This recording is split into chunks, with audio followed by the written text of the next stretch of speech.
The art of propaganda. So propaganda का मतलब होता है बेसिकली प्रचार करना, अपने आइडियाज को लोगों के थ्रू पहुंचाना, अलग अलग लोगों तक पहुंचाना अलग अलग मीन्स के थ्रू। जैसे कि आप पोस्टर्स वगैरह का इस्तेमाल कर रहे हो, बैनर्स का इस्तेमाल कर रहे हो, तो इन सारी चीज़ों का इस्तेमाल करते हुए अपने आइडियाज़ को, अपने मकसद को लोगों तक पहुंचाना, दिस दैट इज प्रोपेगेंडा।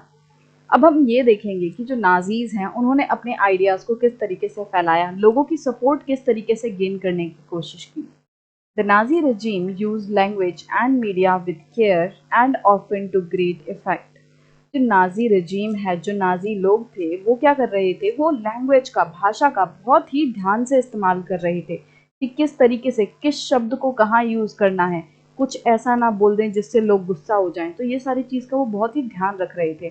साथ ही साथ मीडिया जो है, एक तरीके से न्यूज़पेपर्स वगैरह हो गए, मैगजीन, इन सब चीज़ों का बहुत ही ध्यान से इस्तेमाल किया ताकि उनके खिलाफ कोई ना जाए और मैक्सिमम लोग जो हैं वो उनके सपोर्ट में आ जाएं।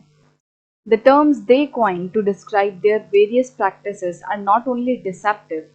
अब जो टर्म्स उन्होंने इस्तेमाल की थी, मतलब जिन शब्दों का, जिन टर्म्स का यूज़ करके वो एक दूसरे से कम्युनिकेट कर रहे थे अपनी प्रैक्टिसेस को लेकर, मतलब जो वो काम कर रहे थे, जैसे कि वो लोगों का मर्डर कर रहे हैं, वो मास मर्डर कर रहे हैं, जैसे जो भी अनडिज़ायरेबल लोग थे उनको वो मार रहे हैं, तो उनको मारने के लिए जिन टर्म्स का वो इस्तेमाल कर रहे थे वो सिर्फ और सिर्फ डिसेप्टिव नहीं थी। डिसेप्टिव मतलब धोखा देने वाली या मिसलीडिंग। तो इस तरीके से वो बहुत ही मिसलीडिंग टर्म्स का इस्तेमाल कर रहे थे कि मतलब आपको उन टर्म्स को सुन के ऐसा नहीं लगेगा कि ये लोग किसी का मर्डर करने की बात कर रही हैं। दे आर चिलिंग, मतलब कि वो भयानक तो है ही, वो मिसलीडिंग तो है ही, बट उसके साथ साथ चिलिंग है। चिलिंग मतलब भयानक, कि बहुत ही डरावनी है। Nazis never used the word kill or murder in their official communications. Nazis ने कभी भी मर्डर या फिर किल जैसे शब्दों का इस्तेमाल नहीं किया उनके ऑफिशियल कम्युनिकेशन में। जब वो लोग ऑफिशियली एक पर्सन से दूसरे पर्सन में कुछ कम्युनिकेट करते थे या जनता के लिए कुछ पब्लिश करते थे, तो उसमें वो किल या मर्डर जैसे शब्दों का इस्तेमाल नहीं करते थे, बल्कि इनकी जगह कुछ और शब्दों का इस्तेमाल करते थे।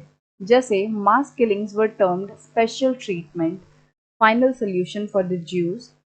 मतलब कि जब वो ज्यूज के लिए बात करते थे कि ज्यूज को जब वो भारी मात्रा में मारेंगे, तो इस चीज़ का वो लोग कैसे उसको इंडिकेट करते थे, कैसे उसको कम्युनिकेट करते थे। वो कहते थे कि स्पेशल ट्रीटमेंट दे रहे हैं हम लोगों को। वो ऐसे नहीं कहते थे कि हम ज्यूज को मरवा रहे हैं, वो कहते थे हम ज्यूज को स्पेशल ट्रीटमेंट दे रहे हैं, ज्यूज को फाइनल सॉल्यूशन कर रहे हैं। और वो ज्यूज का नाम भी नहीं लेते थे, बल्कि ऐसे सीरियसली सीधा बोलते थे कि स्पेशल ट्रीटमेंट मिलेगा लोगों को, फाइनल सॉल्यूशन मिलेगा। तो इस तरीके से वो इनडायरेक्टली लोगों को मिसलीड करते थे और इस तरीके से इन टर्म्स का इस्तेमाल करके वो कम्युनिकेट करते थे। तो ज्यूस के लिए वो special treatment and final solution जैसे टर्म्स का इस्तेमाल करते थे। वहीं यूथनेशिया फॉर द डिसेबल्ड, मतलब कि अगर कोई डिसेबल्ड पर्सन है तो उसके लिए कहते थे कि इनको यूथनेशिया दिया जा रहा है। यूथनेशिया मतलब इच्छा मृत्यु, कि वो जो डिसेबल पर्सन है वो खुद ही अपनी मौत जो है उसको स्वीकार कर रहा है, खुद कह रहा है कि हाँ मुझे मार डालो। सिलेक्शन एंड डिसइंफेक्शन और special treatment, final solution, euthanasia, इन सब के साथ साथ सिलेक्शन एंड डिसइंफेक्शन जैसी टर्म्स का भी इस्तेमाल किया जाता था। अब इनको देख के आपको कहीं से भी ऐसा नहीं लगेगा कि कोई किसी का मर्डर कर रहा है, कोई किसी की जान ले रहा है। यूथनेशिया से भी ये लगेगा कि भाई कोई अपनी मर्जी से खुशी खुशी कह रहा है कि हाँ भाई मुझे मार डालो। तो इस तरीके से ये लोग इन टर्म्स का इस्तेमाल कर रहे थे। Evacuation meant drop deporting people to gas chambers. Evacuation का मतलब होता था कि जब ये लोग जो ज्यूज वगैरह हैं या जो अनडिजायरेबल हैं उन्हें वो गैस चैम्बर्स में डिपोर्ट करते थे, गैस चैम्बर्स में जाके छोड़ देते थे। Do you know what the gas chambers were called? क्या आपको पता है कि गैस चैम्बर्स को वो लोग क्या कहते थे? वो लोग गैस चैम्बर्स को गैस चैम्बर्स नहीं कहते थे, वो कहते थे कि ये डिसइंफेक्शन एरियाज हैं। और ये जो गैस चैम्बर्स हैं ये बाथरूम्स की तरह दिखते थे, जिसमें कि फेक शावर हेड्स लगे हुए थे। कि मतलब मान लो ये एक बड़ी सी हॉल टाइप है और इसमें इन लोगों ने क्या किया, ऐसे छोटे छोटे रूम बना दिए। ठीक है, छोटे छोटे रूम है और यहाँ पे ऐसा लग रहा है कि जैसे ये बाथरूम है, ऐसे। और वहाँ पे क्या हुआ है, नकली शावर हेड्स लगा रखे हैं, जो शावर होते हैं वो नकली लगा रखे हैं यहाँ पे। तो कोई जाएगा यहाँ पे, उसे देखने से ये लगेगा कि भाई ये तो बाथरूम है, यहाँ तो लोग नहाते होंगे। बट एक्चुअल में हो क्या रहा है कि यहाँ पे लोगों को in bathroom looking gas chambers में डाला जा रहा है और फिर यहाँ पे जहरीली गैस छोड़ दी जाती थी जिससे लोग मर जाते थे। इस तरीके से वो लोग गैस चैम्बर्स का इस्तेमाल करते थे और उनका नाम जो है वो गैस चैम्बर नहीं बोलते थे। वो लोग कहते थे ये तो डिसइंफेक्शन एरियाज है। डिसइंफेक्शन मतलब जो जब किसी जगह से इन्फेक्शन हटाना हो, तो एक तरीके से ये लोग जीव्स को, जैसे अनडिजायरेबल्स को ये लोग हटा रहे हैं, उस हिसाब से इन लोगों ने क्या नाम रखा, डिसइंफेक्शन एरियाज है। Media was carefully used to win support for the regime and popularize its worldwide. अब जो मीडिया है उसको भी बहुत ही ध्यान से इस्तेमाल किया गया उसका, ताकि जो नाजीज हैं उन्हें पूरे वर्ल्ड वाइड, पूरे दुनिया भर से ज़्यादा सपोर्ट मिल सके। Nazi ideas were spread through visual images, films, radio posters, catchy slogans and leaflets. अब जो नाजी आइडियाज़ हैं उनको फैलाने के लिए इन लोगों ने अलग अलग चीज़ों का इस्तेमाल किया, जैसे विजुअल इमेजेस, कुछ पिक्चर वगैरह बना दी, उसके थ्रू ये लोग अपने नाजी आइडियाज़ को शो कर रहे थे। मतलब कोई पिक्चर बना दी जिसमें इन लोगों ने आर्यंस को बहुत अच्छा दिखाया है, बहुत बढ़िया दिखाया है, और या फिर ज्यूस को, जीसस को मारते हुए दिखा दिया है। इन इमेजेस से वो सपोर्ट गेन करने की कोशिश कर रहे थे। साथ ही साथ कोई ऐसी फिल्म बना दी जिसमें कि वो अपने आइडियाज़ को शो कर रहे हैं और दिखा रहे हैं कि भैया आर्यंस कितने अच्छे हैं, नाजीज़ के आइडियाज़ कितने अच्छे हैं। इसी तरीके से रेडियोस, पोस्टर्स, कैची स्लोगन्स, बढ़िया बढ़िया ऐसे स्लोगन्स बना दिए, उनसे लोगों का ध्यान आकर्षित करने की कोशिश की। लीफलेट्स मतलब ऐसे पर्चे वगैरह बना दिए जिसमें अपने आइडियाज़ लिख के लोगों को बांट रहे हैं। तो इन सभी चीज़ों के थ्रू उन लोगों ने, जो नाजीज़ हैं, उन्होंने अपने आइडियाज़ को लोगों तक पहुंचाने की कोशिश की। In posters, group identified as the enemies of Germans were stereotyped, mocked, abused and described as evil. अब जब ये लोग पोस्टर्स वगैरह दिखाते थे, बनाते थे, तो उसमें क्या दिखाते थे कि जितने भी लोगों को ये जर्मन्स का एनिमी मानते हैं, जितने भी लोगों को ये दुश्मन मानते हैं जर्मन्स का या अनडिजायरेबल्स को, कैसे दिखाते थे, उनको स्टीरियोटाइप किया जाता था कि अगर कोई उनके हिसाब से अनडिजायरेबल पर्सन है तो वो ऐसा होगा, ऐसा करता होगा, वो सबके साथ बुरा ही करेगा, वो किसी की मदद नहीं करेगा। इस तरीके के स्टीरियोटाइप उसके साथ जोड़े जाते थे। मॉक किया जाता था, उनका मजाक बनाया जाता था, उनको अब्यूज़ किया जाता था, गालियाँ दी जाती थी उनको, इस तरीके से शर्मिंदा किया जाता था और उनको एविल की तरह डिस्क्राइब किया जाता था कि ये तो राक्षस हैं, ये तो बुरे लोग हैं। Socialist and liberals were represented as weak and degenerate. जो सोशलिस्ट लोग थे, जो सोशलिज्म का सपोर्ट करते थे, जो लिबरल्स थे, जो एक तरीके से आज़ादी का समर्थन करते थे, तो ऐसे लोगों को वीक दिखाया जाता था कि ये तो कमज़ोर लोग हैं, ये तो डिजेनरेट हैं। डिजेनरेट मतलब कि जब कोई, एक तरीके से जब कोई चीज़ कम क्वालिटी की हो या उसकी क्वालिटी कम हो रही हो, तो एक तरीके से इसमें ये लोग ये बोलते थे, पोस्टर्स के थ्रू ऐसा दिखाते थे कि जो सोशलिस्ट हैं, लिबरल्स हैं, वो बहुत ही कमज़ोर लोग हैं, वो बहुत ही गंदी क्वालिटी के लोग हैं, निम्न स्तर के लोग हैं। They were attacked as malicious foreign agents. तो सोशलिस्ट, लिबरल्स या अनडिजायरेबल्स को क्या बोलते थे ये लोग, कि ये तो बाहर के लोग आ गए हैं और मैलिशियस हैं, खराब हैं, दूषित हैं। Propaganda films were made to create hatred for Jews. और इसी तरीके से प्रोपेगेंडा फिल्म्स बनाई जाती थी, ऐसी फिल्म्स बनाई जाती थी जिसमें कि पूरे नाजी आइडियाज भरे हुए हैं, जैसा नाजी सोचते हैं वो सारी चीज़ें मिलाकर कोई मूवी बनाई है, और इससे ज्यूज के खिलाफ और ज़्यादा लोगों के बीच में नफरत फैलाने की कोशिश की जाती थी। The most infamous film was the eternal ज्यू। तो एक इसी तरीके की फिल्म थी द इटर्नल ज्यू, जिसमें कि पूरे तरीके से नाजीज ने ज्यूज का उनको बुरा दिखाया था, उनकी बेइज्जती की थी, उनको एविल दिखाया था। Orthodox Jews were stereotyped and marked. और इसमें ऑर्थोडॉक्स जो ज्यूज थे उनको स्टीरियोटाइप किया गया था, उनको एक तरीके से गलत तरीके से रिप्रेजेंट किया गया था। They were shown with flowing beards wearing caftans. और जो ज्यूज हैं उनको किस तरीके से दिखाया जाता था इमेजेस में, कि उनकी लंबी लंबी दाढ़ी है और वो कफ्तान पहनते हैं। कफ्तान आपने देखा होगा, बहुत खुला खुला सा ऐसे एक ड्रेस ही होती है, और मतलब इस चीज़ को पहने हुए दिखाते थे कि जो ज्यूज हैं वो कफ्तान पहनते हैं और उनकी लंबी लंबी दाढ़ी होती है। Whereas in reality, it was difficult to distinguish German Jews by their outward appearance because they were a highly assimilated community. But सच्चाई ये थी कि जो जर्मन ज्यूज थे उनको आप बाहर से देख के ये नहीं डिस्टिंग्विश कर सकते थे कि ये जो पर्सन है वो आर्यन है या फिर ज्यू है। तो वो देख के नहीं पता चलता था, क्योंकि जो जर्मन ज्यूज हैं वो बहुत ही ज़्यादा एसिमिलेटेड, मतलब एक तरीके से जर्मन्स में घुल गए थे, काफ़ी लंबे समय से रह रहे थे और वो उसमें घुल मिल गए थे। कि जब कोई पर्सन किसी जगह पे बहुत ही लंबे समय से रह रहा है, कोई कम्युनिटी रह रही है, तो आप काफ़ी टाइम बाद डिस्टिंग्विश नहीं कर पाओगे कि आखिरकार वो पर्सन जो है ओरिजिनली कैसा दिखता था, क्योंकि जियोग्राफी का अफेक्ट पड़ता है। वो जर्मन में रह रहे हैं, जर्मन का के मौसम का उनके ऊपर अफेक्ट पड़ रहा है, तो धीरे धीरे करके सारे एनवायरनमेंट की वजह से वो लोग नॉर्मल जर्मन्स की तरह दिखने लग गए। तो इसीलिए अब देखकर उनके बीच में डिस्टिंग्विश जो है डिस्टिंक्शन नहीं किया जा सकता था कि कौन जर्मन ज्यू है या फिर कौन जर्मन आर्यन है। They were referred to as vermin, rats and pests.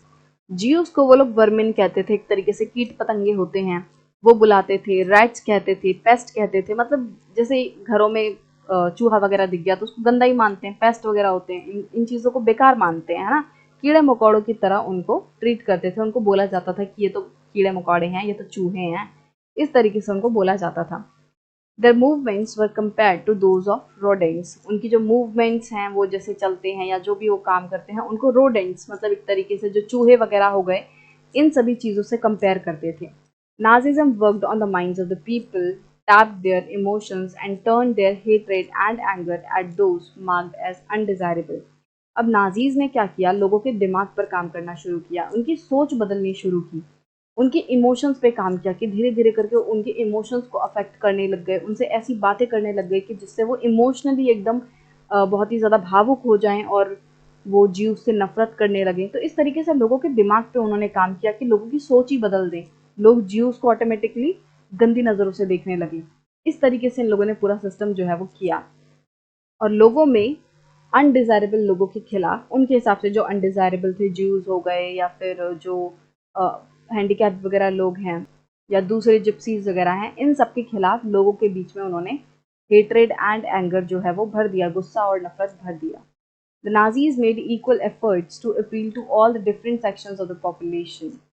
Nazis ने क्या किया, वो लोग कोशिश कर रहे थे कि जो जर्मन है या जो जर्मन आर्यंस हैं उसके हर एक सेक्शन को, अमीर हो गरीब हो, हर एक जो सेक्शन है, चाहे बूढ़ा है बड़ा है बच्चा है, हर एक सेक्शन को उन्होंने कोशिश की कि वो उनके ऊपर काम कर सके, उनकी सोच को बदल सके। दे sought to win their support by suggesting that Nazis alone could solve all their problems. और लोगों को वो क्या कहते थे, क्या कह के बहला फुसलाते थे कि अगर तुम नाजीज को सपोर्ट करोगे तो तुम्हारी सारी दिक्कतें हट जाएंगी, सिर्फ नाजीज जो हैं वही तुम्हारी सारी प्रॉब्लम्स का सॉल्यूशन कर सकते हैं। इस तरीके की चीज़ें जो हैं वो लोगों को बोली जाती थी उनकी सपोर्ट पाने के लिए। अब जैसे आप इस पोस्टर में देख सकते हो, एक पोस्टर बनाया हुआ है जिसमें कि ज्यूज को गंदा दिखाया है। इसमें कैप्शन में क्या लिखा है, caption above reads, money is the God of Jews. कि जो ज्यूज हैं उनके लिए पैसा सबसे ऊपर है, पैसा उनके लिए भगवान है, पैसे के लिए वो कुछ भी कर सकते हैं। In order to earn money he commits the greatest crimes. और पैसा पाने के लिए, पैसा कमाने के लिए वो बहुत ही बड़े से बड़ा क्राइम जो है वो भी कर सकते हैं। He does not rest until he can sit on the big sack of money, until he has become the king of money। और एक जीव जो है वो तब तक चैन से नहीं बैठता जब तक कि वो एक इस तरीके से पैसे के ढेर पे ना बैठ जाए और जब तक कि वो पैसों का राजा ना बन जाए। इस तरीके से दिखाया गया है कि जो ज्यूज हैं उनको सिर्फ और सिर्फ पैसा दिखता है, ना वो किसी की इज्जत करते, ना किसी के रिलेशंस की इज्जत करते। वो सिर्फ और सिर्फ पैसे से प्यार करते हैं और सिर्फ पैसा कमाना चाहते हैं और उसके लिए वो कुछ भी कर सकते हैं। इस तरीके से पोस्टर्स बना के ज्यूज को गंदा दिखाने की कोशिश ये लोग कर रहे थे। अब इसी तरीके से यहाँ पे एक पैम्फलेट है जो कि शो कर रहा है कि किस तरीके से जो नाजीज हैं वो पेजेंट्स की सपोर्ट पाने के लिए उनसे अपील कर रहे थे। German farmer you belong to Hitler, why. तो इसमें बोला गया है कि वो जर्मन फार्मर को एड्रेस कर रहे हैं कि जर्मन के किसानों, तुम हिटलर को बिलोंग करते हो, तुम हिटलर के हो, क्यों। The German farmer stands in between two great dangers today. तो वो कहते हैं कि आज का जो जर्मन फार्मर है वो दो बड़ी कठिनाइयों के बीच में खड़ा है, बड़े खतरे के बीच में खड़ा है। The one danger American economic system, big capitalism. तो एक वो बोलते हैं पहला जो खतरा है वो है अमेरिकन इकोनॉमिक सिस्टम की, जिस तरीके से अमेरिका काम करता है, जिस तरीके की इकोनॉमिक सिस्टम अमेरिका में चलता है, जो कि है कैपिटलिज्म। कैपिटलिज्म मतलब कि अपना बिजनेस करो, पैसा कमाओ, प्रॉफिट कमाओ, तो वो गया capitalism. The other is the Marxist economic system of Bolshevism. दूसरा जो खतरा है वो है मार्क्सिस्ट इकोनॉमिक सिस्टम, जो कि बोल्शेविज्म में चलता है, जो बोल्शेविक्स वगैरह या जो रशियंस हैं वो इसको फॉलो करते हैं। Big capitalism and Bolshevism works hand in hand. अब जो बड़ी कैपिटलिज्म है और ये जो बोल्शेविज्म है ये दोनों साथ साथ चलते हैं। They are born of Jewish thought.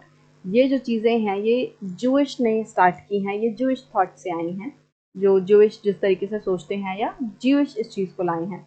And serve the master plan of world Jewry. और ये जो कैपिटलिज्म है, बोल्शेविज्म है, ये जूइश की जो दुनिया है उसके मास्टर प्लान की तरह काम करता है कि उनका एक ही एम है, कैपिटलिज्म एंड जो बोल्शेविज्म है इसको वो सपोर्ट करते हैं ज़्यादा से ज़्यादा पैसा कमाने के लिए। Who alone can rescue the farmer from these dangers? और कौन ऐसा है जो कि किसानों को इन खतरों से बचा सकता है? तो वो कह रहे हैं कि हिटलर ही है जो तुम्हें इन खतरों से बचा सकता है। सारे प्रॉब्लम्स का सॉल्यूशन कौन दे सकता है? हिटलर। तो इस तरीके से वो कह रहे हैं कि तुम्हें और कौन बचाएगा? तो सवाल पूछा है और आंसर इसका वो ये देना चाहते हैं कि हिटलर बचाएगा, तो नाजीज को सपोर्ट करो, हिटलर को सपोर्ट करो। फिर नीचे लिखा है नेशनल सोशलिज्म। इस तरीके से लोगों को अपील किया गया है, जो किसान हैं उन्हें अपनी तरफ लाने की कोशिश की जा रही है नाजीज के द्वारा। अब यहाँ पे एक और छोटा सा बॉक्स जो है वो दिया हुआ है। Hitler at the Nuremberg party rally 8 September 1934 also said. अब 8 सितंबर 1934 में न्यूरमबर्ग में इनकी पार्टी की रैली हो रही थी, जिसमें हिटलर जो है वो कहते हैं the women is the most stable element in the preservation of a folk.